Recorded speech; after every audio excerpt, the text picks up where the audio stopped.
Welcome to the Disciple of Yahshua. It is October the 7th, 2024. Please hit the like and subscribe down below in your right hand corner and share it.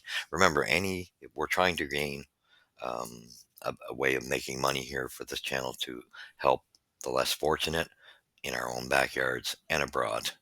And that's what this channel is about, getting the gospel out and getting people taken care of their necessities to try to assist them.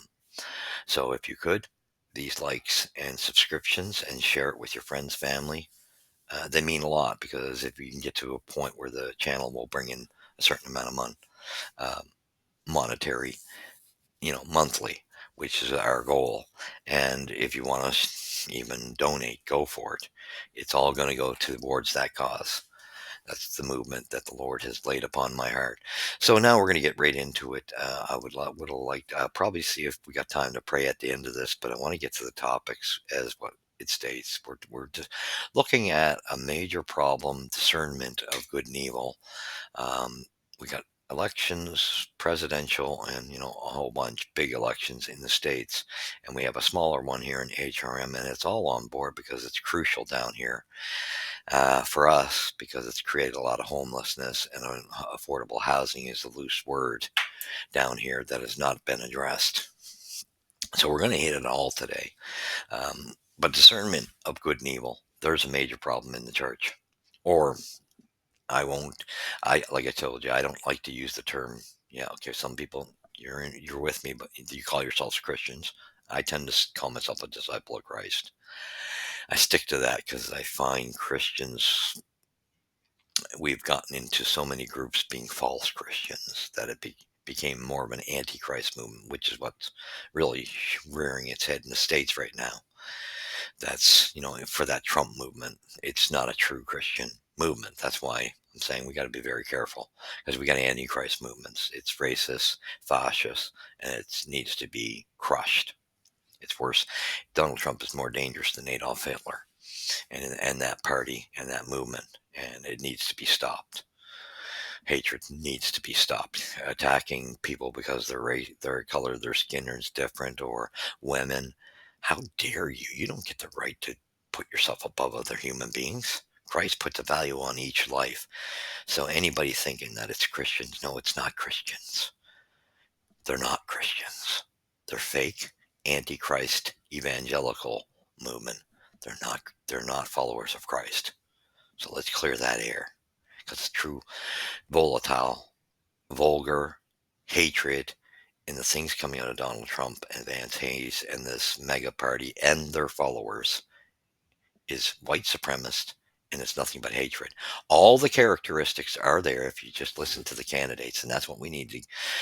I hate getting politics mixed up, but when things become dangerous, you have to stand against evil. It's an unfortunate thing, because I look at it as I have to look out for the safety of innocent people. And that party is against democracy and would attack and kill a lot of people. There's no doubt. He said it in his own words, going after his enemies, and God knows what he would do. But I can guarantee you there would only be white people there. And that's not what Christ was about. Christ spewed love. So all you got to do is look at that. So I look at the Democrat sides, and I challenge anybody. Let's weigh what they're saying, because I have not heard. I see a woman with Harris that does have a spiritual backing. She doesn't spew volatile garbage. Waltz, same thing.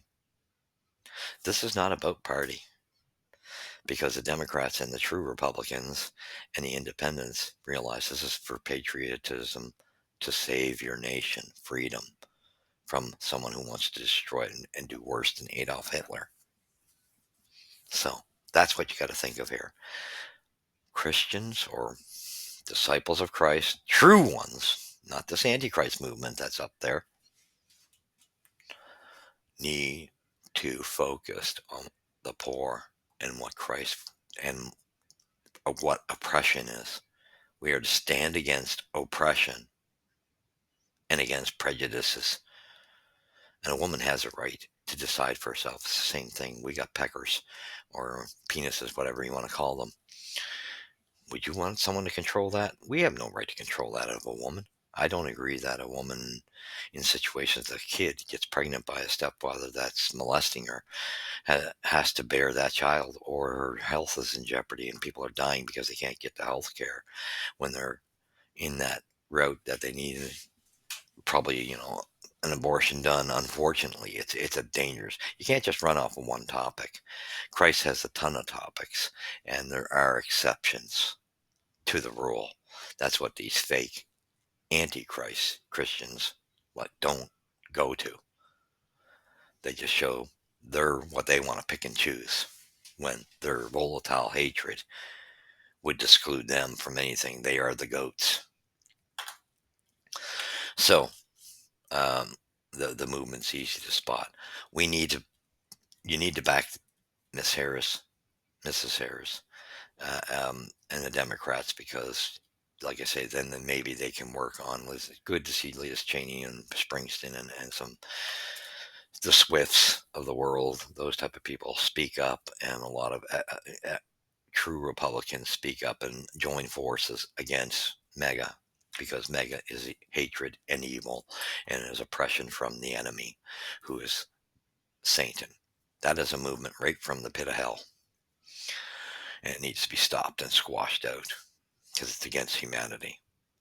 The lies that Vance says they're going to continue with, he's admitted it with the Haitian lie against those people, all because different color skins, and that he wouldn't call out that Trump lost that election. So he will do whatever it is Trump wants him to do. And the trying to jerk around with making the election outlets in certain states, trying to mess with the vote, that's got to be stopped. You need to redo that Supreme Court. So it needs to be a vast win by the Democrats.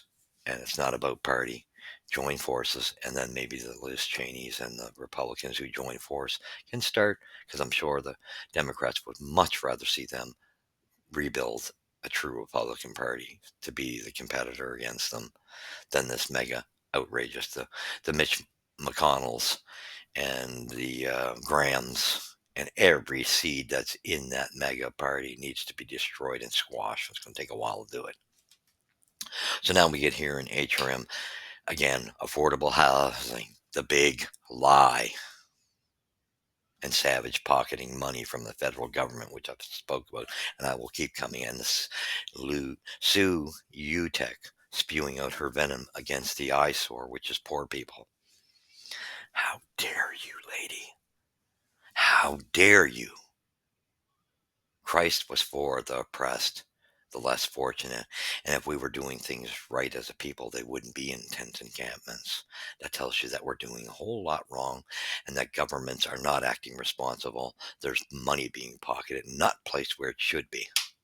Affordable housing, I'm going to hit that term here locally, is not. Let's get to the foundation of this. Affordable housing, that you're all these candidates, I've seen 13 of them, and they all got it in their platform.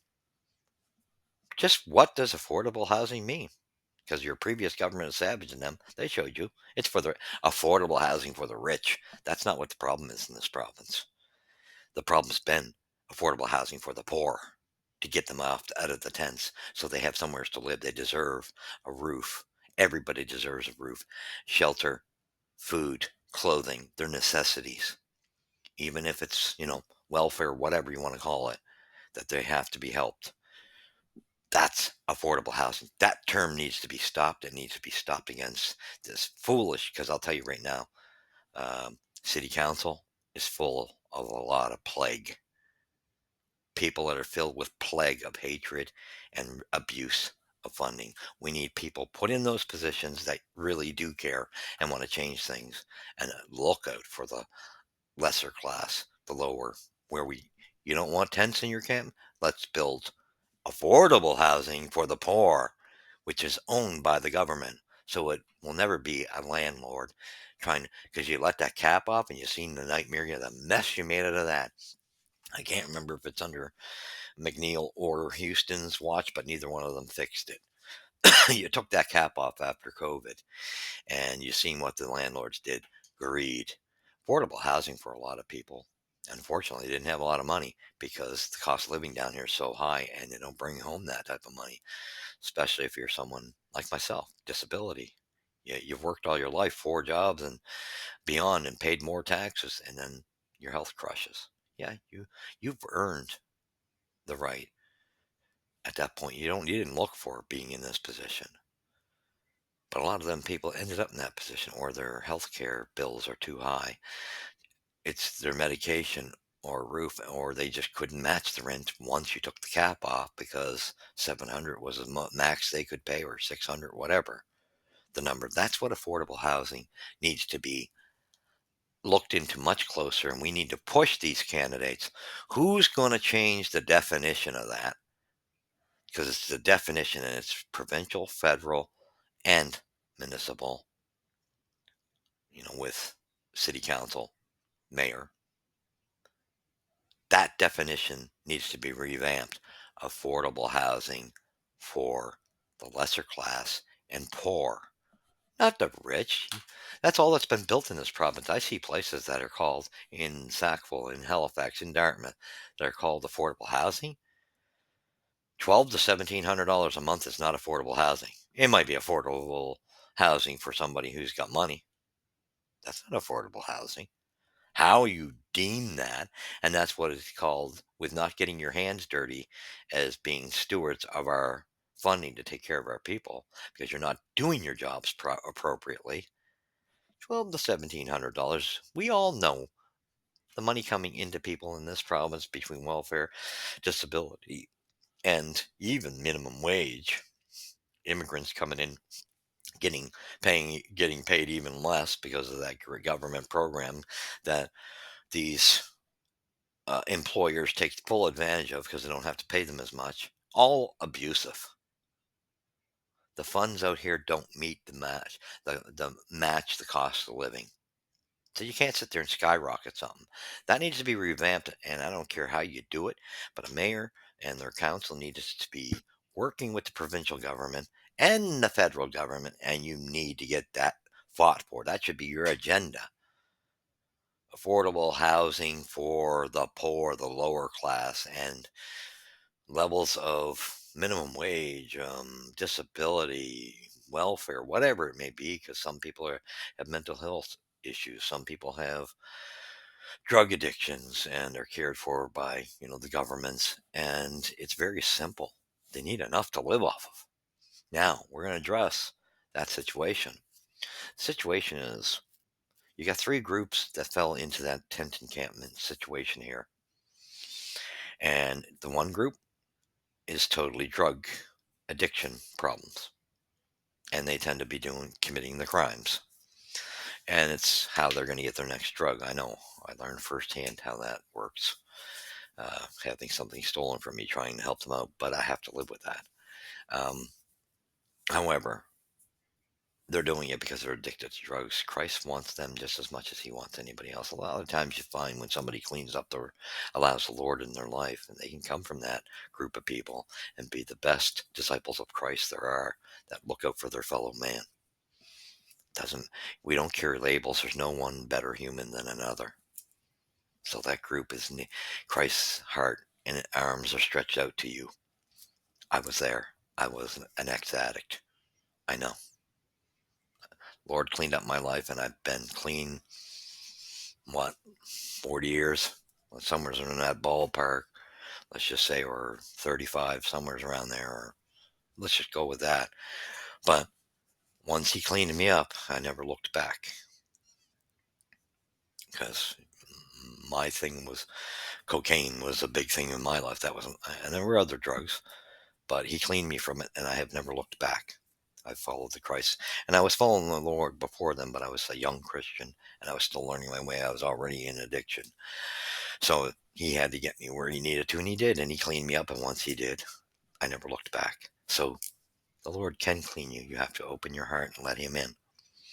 So we have to realize those people are just as valuable, even though they're committing crimes. It's for their drug, or truthfully, sometimes it's to eat.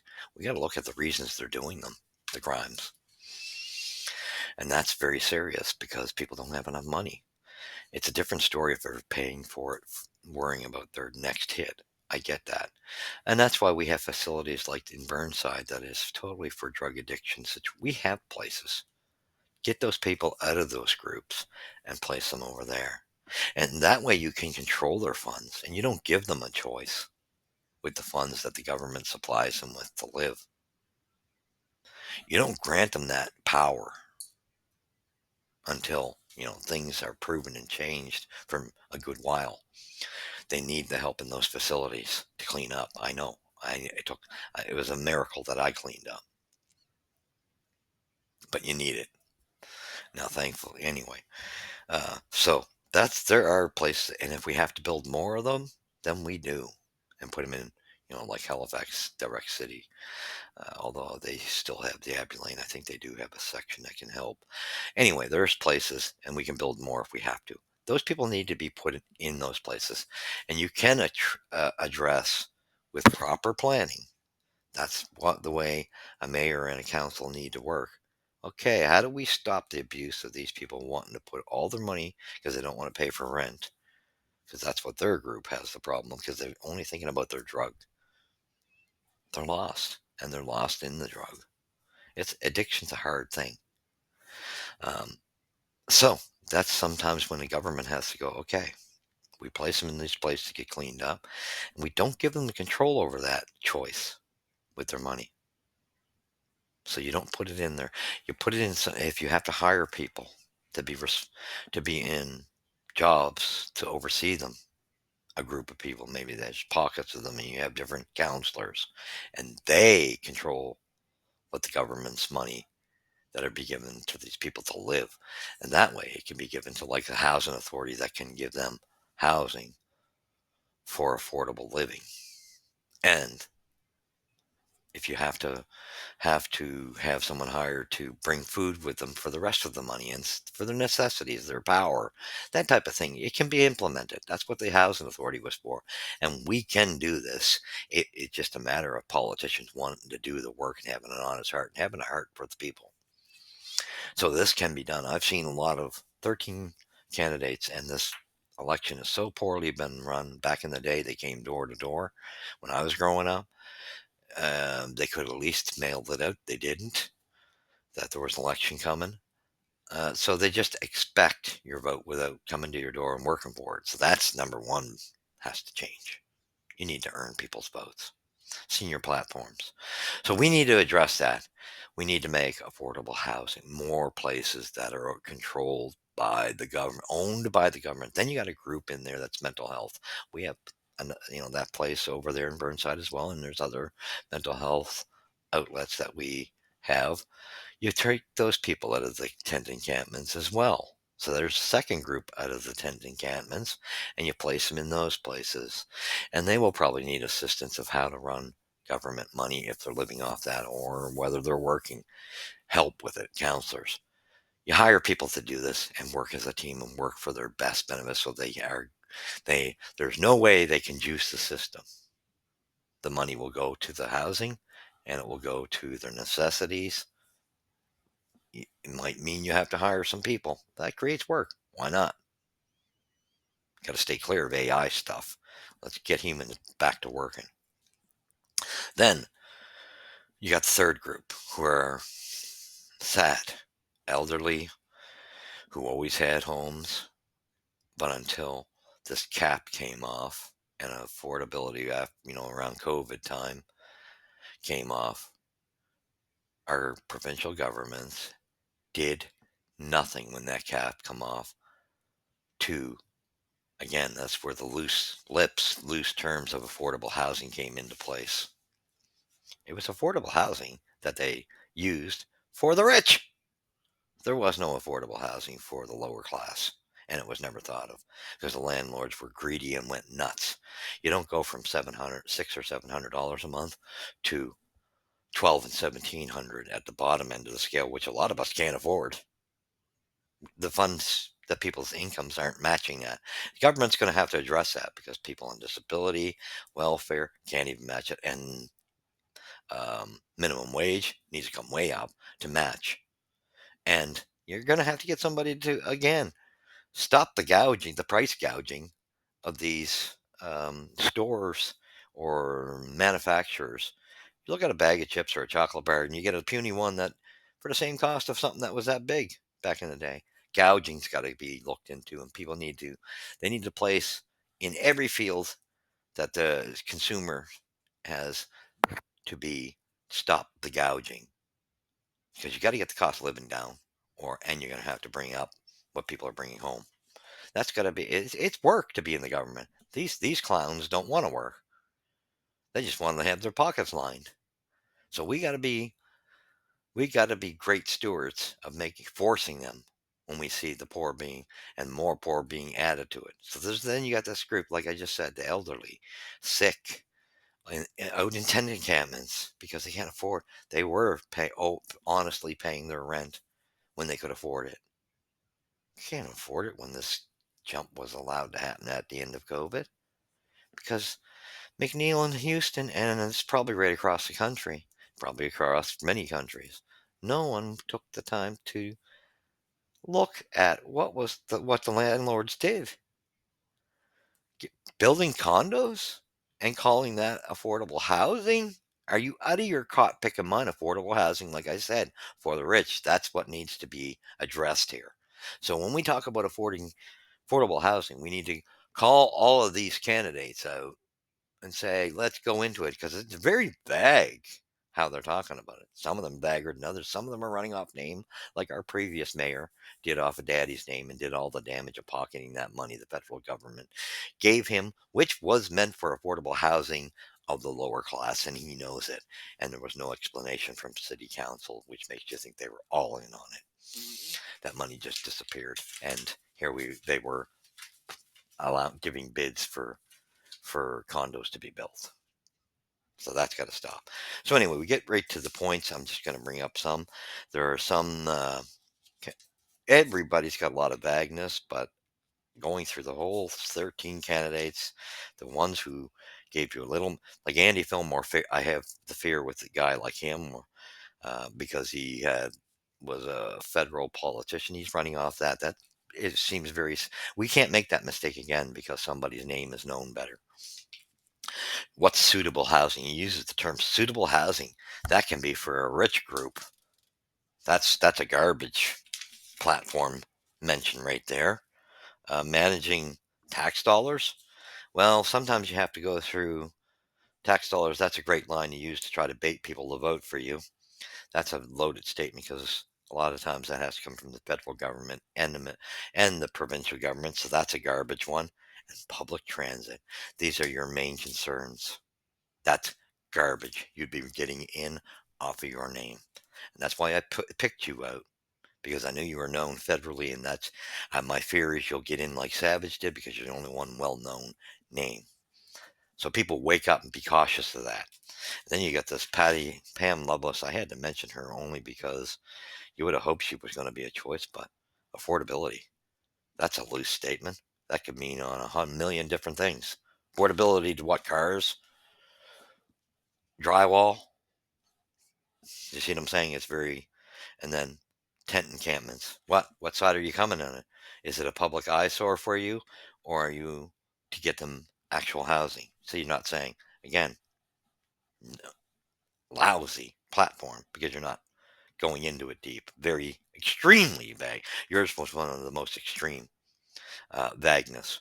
And infrastructure. Infrastructure is nowhere near close to the top three major, and homelessness and affordable housing for the poor. There needs to be a state of emergency called. One candidate said that, and he was right on the money.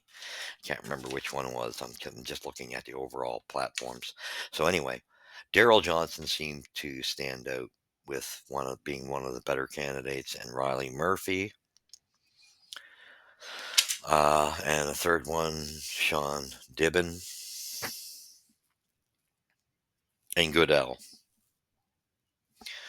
So those were the ones that really stood out as somewhat going a little bit more. They seem to be a little more into it of what the three major issues are. The three issues here in this province are affordable housing for the poor. That means you're going to have to put the money towards The government owning these apartments and then basing things off your check so that you can live and have a roof over your head. That's like, in the way I understand it, it's like housing authority would be given more properties to run on behalf of the government. That's what you need to build. So let's clear that air. And we need to see a candidate come out with that. And that's, counselors as well. That's affordable housing for the poor. And that's where Christ's heart was, on oppression for the poor. He always worked to help the poor. He did not, Jesus Christ, Yahshua, was against oppression God the Father and the abuse of power. So, with that being said, so it needs to be affordable housing to the poor, meaning the government needs to put up lots of places that are run by the government. And you may have to put counselors in specific situations for the group of drug addiction, mental health, so that there are counselors that money's not just handed to them. You have counselors working on their behalf, their rents, the money's given to their to the housing authority for their roof, and they don't have a choice in that. You need to take that choice away from them because they're going to choose their drug. I know I'm an ex-drug addict, so you need to take that choice away from them. Be responsible with public taxpayer money. You can help them. They'll have a roof. They'll have food. They'll have their necessities, but you may need people to be the stewards of their money, so it's not handed right in their palm. And this might have to happen. It creates jobs and gets us away from this crazy AI thing that is dangerous. And then after affordable housing, it is the tent encampments. We have places to bring these people. We need to build them for, like I just said, drug addiction group, mental health group, and you need to get these people that were honest people that could afford houses and can't. It's way the rent's out of their range now, between their prescriptions and the honest elderly people, sick, living on the streets, who always paid their bills, can't afford it now because you pushed them to the streets. Our governments pushed them to the streets because you let the cap off the landlords, and they didn't just do it realistically because their greed shone through this. It wasn't $50 increment raise, $100 realistic. It was from $600 to $700 to the bottom being $1,200 to $1,700. That's affordable housing for the well off. That is not affordable housing for the lower class. We need to fix that as a community and as a people, and we need to do it and help and be there for our fellow human beings. So thank you for watching. If you feel like you'd like to assist me, reach out, leave your comments. And I'm sorry I didn't get this out Saturday, which is Sabbath. But I really had to read up on these candidates, and like I said, I only got 3 of them that really stood out as being a little more real about what really, because like I say, it's portable housing, it's tent encampments, the homeless, and it's healthcare. Those are the 3 major issues down here. Anybody else preaching anything else? Those are way lower items. Let's get the big issues about saving lives. So thank you for following me, and leave your likes, share, subscribe. And if you want to assist, please do. And you can always come with me because I like to go into these encampments. So God bless you, and we will also help overseas once we get to this channel to that point.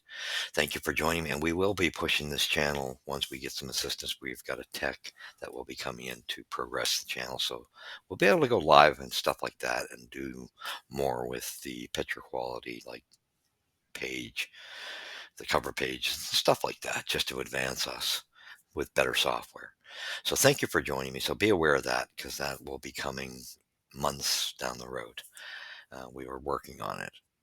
So thank you for joining me, and we will catch you to the next episode. God bless. Look out for your fellow human being. Jesus, please be with those who need you. He has his hand stretched out to you. God bless everyone. God bless.